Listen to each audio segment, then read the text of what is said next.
Hello बच्चों, कैसे हो आप लोग।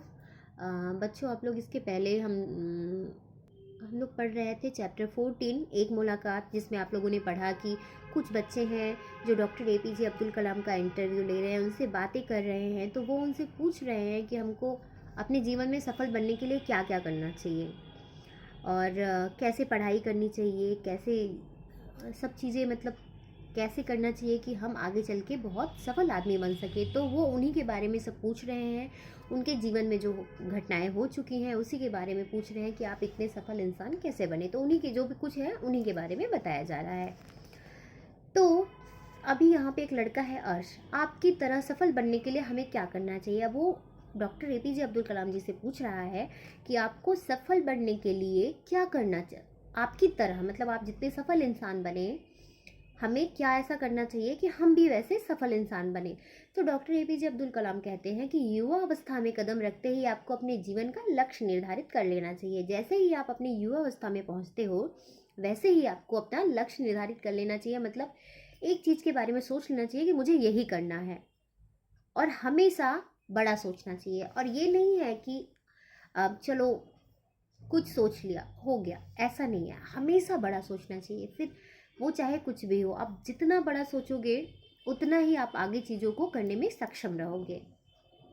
जैसे ही आपको अपने लक्ष्य की अनुभूति हो तभी से आपको उस दिशा में प्रयास और श्रम प्रारंभ कर देना चाहिए। जैसे ही आपको लगे कि हाँ अब मेरा ये लक्ष्य है, अब आपको ये महसूस होने लगे कि मेरा ये लक्ष्य है, तभी से आप उसको उस दिशा में प्रयास करते रहना चाहिए कि हाँ मुझे ये करना है, मुझे साइंटिस्ट बनना है तो उस दिशा में जाइए, मुझे डॉक्टर बनना है तो उस दिशा में जाइए, मुझे शिक्षक बनना है तो उस दिशा में, जो भी आपका मन करे। तो हमेशा जी तोड़ मेहनत करके अपने मार्ग पर अग्रसर होना चाहिए। जैसे जैसे आप आगे की ओर बढ़ेंगे आपका सामना बाधाओं तथा कठिनाइयों से होगा। समस्याओं को पराजित करने के लिए आपके अंदर दृढ़ विश्वास पैदा करना होगा। यह भी जरूरी है कि आप निरंतर ज्ञान अर्जित करते रहें। तब उन्होंने ये कहा कि जब आप जैसे जैसे मतलब आपको बहुत बहुत मेहनत करनी पड़ेगी इन सब चीज़ों को हासिल करने के लिए, आपको बहुत मेहनत करनी पड़ेगी। और आप जैसे जैसे आप अपनी सफलता की तरफ बढ़ेंगे, आपको ये जरूर, ऐसे नहीं है कि आपको घर बैठे सफलता मिल गई, ऐसा नहीं होता। बहुत मेहनत करना पड़ता है। और जब आप मेहनत करना शुरू करोगे तो उसमें बहुत सारी बाधाएं आएंगी, बहुत सारी कठिनाइयाँ आएंगी। तो ये नहीं सोचना है कि कोई एक प्रॉब्लम आई तो नहीं अब मैं नहीं कर सकता, नहीं, मतलब क्या है, हमेशा ये सोचना चाहिए कि मैं कर सकता हूँ, मैं क्यों नहीं कर सकता। हमेशा हार मानना नहीं चाहिए किसी बात पे। एक है ना, बहुत पहले हम लोग ने पढ़ा था, एक लेसन है जिसको हरिवंश राय बच्चन जी ने लिखा है कि कोशिश करने वालों की कभी हार नहीं होती। जो लोग कोशिश करते रहते हैं उन लोगों की कभी भी हार नहीं होती है। तो उन्होंने कहा कि और इसके लिए बहुत ज़्यादा ज़रूरी है कि आपको निरंतर ज्ञान अर्जित करते रहना चाहिए। मतलब हमेशा कुछ ना कुछ सीखते रहना चाहिए, हमेशा अपने ज्ञान को बढ़ाते रहना चाहिए।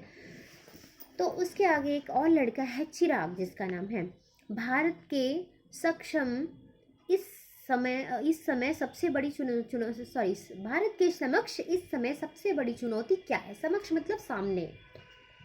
तो चिराग उनसे पूछता है कि जो हमारा देश भारत है उनके सामने सबसे बड़ी चुनौती क्या है। तो डॉक्टर एपीजे अब्दुल कलाम बोलते हैं कि सन 2020 तक भारत को एक विकसित राष्ट्र के रूप में परिवर्तित करना है। देश में 1.5 अरब से अधिक नागरिकों को समृद्ध बनाना है, उन्हें खुशहाल देखना है। यही राष्ट्र के समक्ष सबसे बड़ी चुनौती है। तो उन्होंने ये कहा कि हमको, मतलब हमारे समक्ष सबसे बड़ी चुनौती ये है कि हमको, मतलब हमने ये सोच रखा है कि हम 2020 तक अपने राष्ट्र को पूरा विकसित देश बनाएंगे, जैसे कि और सारे देश हैं उनकी तरह हम अपने देश को भी, अभी तो हमारा देश विकासशील है, जो विकास की तरफ आगे बढ़ रहा है, लेकिन 2020 तक हमारा ये प्रयास रहेगा कि हमको अपने देश को विकसित बना देना है। और हमारे देश की हमारे देश के जो 1.5 अरब से अधिक नागरिकों को समृद्ध बनाना है। मतलब बहुत गरीबी है हमारे देश में, बहुत। अगर आप बाहर निकलोगे तो आपको देखने को मिलेगा। घर बैठे तो बहुत सही लगता है कि चलो आप भले तो जग भला, ऐसा कुछ नहीं है। अगर आप बाहर निकलोगे तो आपको पता चलेगा कि अभी भी कितनी गरीबी है। तो उन्हें खुशहाल देखना है, यही राष्ट्र के समक्ष सबसे बड़ी चुनौती है। उन्होंने कहा यही हमारे राष्ट्र के सामने सबसे बड़ी चुनौती है। तो उसमें एक लड़का होता है तरुण, वो बोलता है प्रवासी भारतीय अपनी मातृभूमि के प्रति श्रद्धा का भाव कैसे उजागर करें।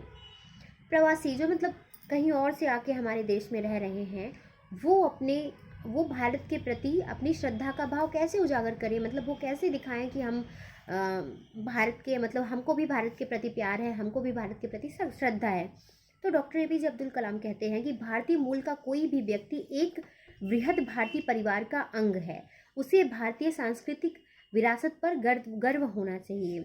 अपनी मातृभूमि से किसी न किसी रूप में जुड़े रहना ही उसके प्रति श्रद्धा की भावना को उजागर करता है। उन्होंने कहा कि भारत मूल का कोई भी व्यक्ति, अगर जो भी भारत मूल का है, जो भी भारत का निवासी है, वो एक बृहद भारतीय परिवार का अंग है। बृहद मतलब होता है बहुत बड़ा। तो हमारे जो बृहद मतलब इतना बड़ा जो देश है उसका एक अंग है, और सभी इस देश में जितने सारे लोग रहने वाले हैं सबको अपने भारतीय सांस्कृतिक जो हमारी सांस्कृतिक है, विरासत है, उन पर गर्व होना चाहिए, और किसी तरीके से अपनी भावना श्रद्धा को उजागर करते रहना चाहिए। तो इसमें एक लड़की है निशी, वो बोलती है, यदि सभी बच्चे वैज्ञानिक, इंजीनियर, डॉक्टर आदि बनना चाहें तो क्या यह उचित होगा?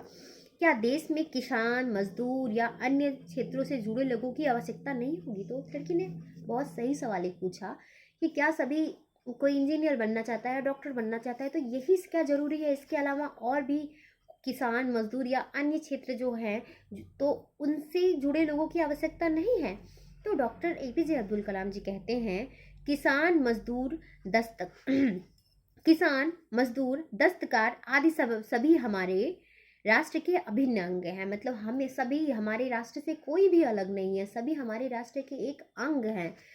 राष्ट्र के निर्माण में इनकी सेवाओं को नज़रअंदाज नहीं किया जा सकता। उन्होंने कहा कि जो हमारी राष्ट्र की सेवाएं हैं, इनको नज़रअंदाज नहीं किया जाता, क्योंकि किसान है तभी हमको खाने को मिल रहा है, मजदूर है तभी हमको आलीशान बने घर मिल रहे हैं।